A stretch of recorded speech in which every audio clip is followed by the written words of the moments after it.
I really love reading biographies, mostly intellectual biographies and just biographies of people that I'm interested in learning about, like Schopenhauer. But, two things about this is, for one thing, I'm a bit stalkerish, and the second thing is that I'm a bit stalkerish. One thing that particularly fascinates me is thinking about how people are influenced by things. And so two directions that leads me to be very concerned with how things are influencing me. But also, whenever I want to understand a thinker, I sort of, in a way, try to become them. And this means I have a very steady intellectual diet. First of all, again, taking an example of Schopenhauer, I need to know the languages that they know. So that would be German, that would be English, French, Greek, Latin, even Spanish, if I really wanted to go that far. I think he also knew his French isn't very good. I read his French book. His French isn't very good, but he can probably read it pretty well. But for my loyal fans, I have mentioned before that I was obsessed with Nick Land. I've never totally read through Fanged Noumena. I have an Italian version of most of his works because I don't like reading stuff in English. But when I was obsessed with Nick Land, it was always under the prospect of, okay, 20 years later, after I've read all these other books, I can finally read Fanged Noumena, and it's going to make so much sense to me. And just working backwards, I guess, I got really obsessed with Schopenhauer. And I liked Schopenhauer more than Nietzsche, and I got obsessed with Kant too, and there was a time where I liked Kant more than Schopenhauer. But I decided, I really don't like Hegel. And I don't like Heidegger either, and I don't especially care to read Marx. I've tried, he himself says that you gotta read the first part of the Capital over and over again, but I don't like it. And so I guess for me, in a lot of ways, I relate a lot to postmodernism, but it just feels like a bunch of extra effort because I don't feel like reading Marx over and over again just so I can critique him. I'm more of a pre-modernist than a postmodernist. I appreciate the good old days of French philosophy, where being a skeptic meant that it hurt to pee and you were 40 years old and almost dead.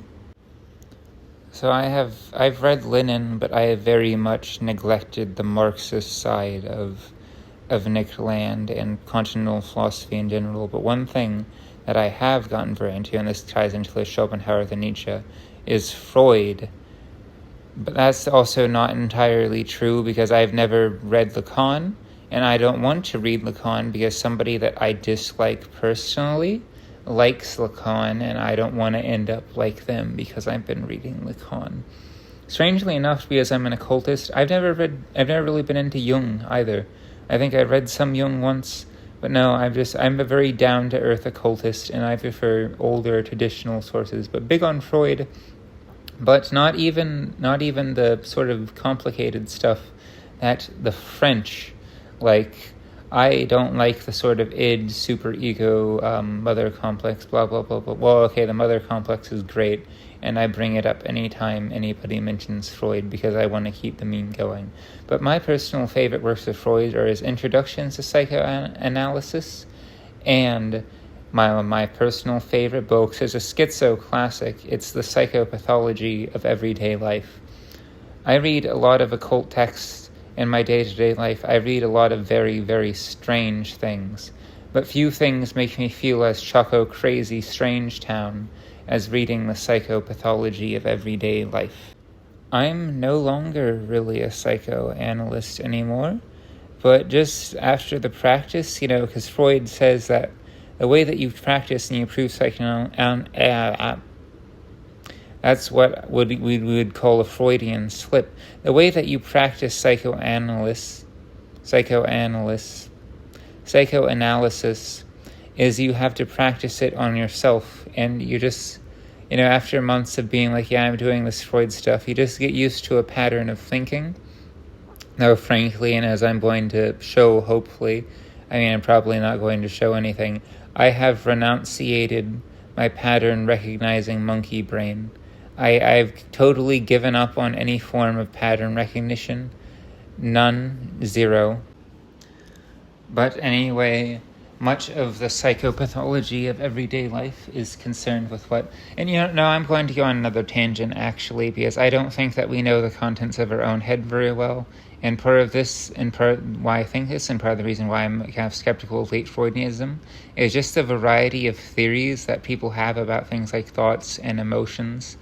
And it makes me think, if we can't come to a agreed upon conclusion on this, then that says to me that we don't have any sort of direct access to what goes on in our heads. It makes sense to me. I got into a big argument about this, but if we could directly, just sort of know self-evident intuit what goes on in our heads, then we wouldn't have so many different opinions on it. But if we can't, then I really don't know what else that we could do. But going on to Freud, the famous Freudian slip, maybe it's not that famous, but the idea that when you say a thing on accident, the accidental thing has its own meaning, and it's more or less an expression of what your subconscious is saying, of what you really wanted to say. It's hard to think of a good example in Freud because it was originally in German, but if somebody asks you if you're gay, and you say yes, wait, no, that's the most basic example of a Freudian slip, as in Freud would take that to mean, you are super gay. Or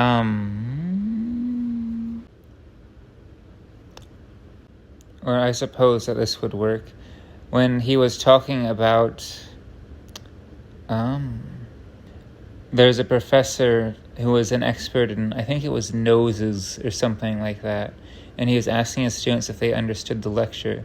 He said that they thought that was very strange because you could count the number of people that understand the nose on the finger of one hand. And he meant to say the fingers, but he said the finger, meaning that he was the only one who understood. Or something like that. I can give two of my favorite Freud quotes here. One of them is, sometimes a cigar is just a cigar. And that is, sometimes it really is just a random thing, or just something that you don't know about. But my other favorite Freud quote is, it may be far-fetched, but nevertheless it has been fetched.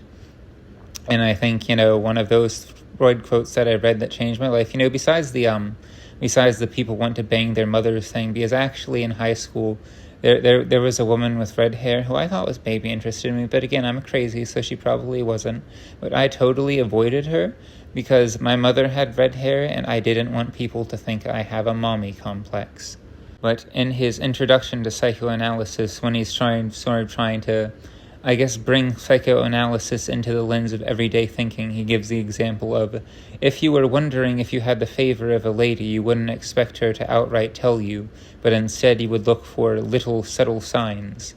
Or again, he gives the example of a judge who would not expect a confession from people, but would look for circumstantial evidence and just little details, because that is where a case lies. But yet later in psychopathology of everyday life, he also compares psychoanalysis to perhaps a lapse into superstition and a tendency to see signs everywhere in the world.